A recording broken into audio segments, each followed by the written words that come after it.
انتخابات رئاسية جديدة. في هذه المناقشات فإنني أطالب البرلمان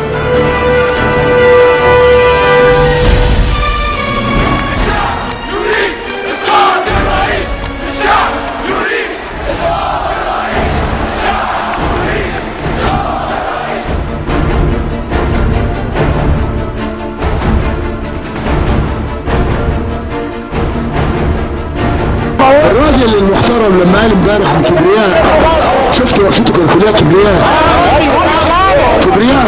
تقوم البت الصايعه والمحامي الصايع بتاع الاخوان المسلمين، اسمه المحامي الصايع، الواد المحامي الصايع، يطلع اسمه عصام سلطان.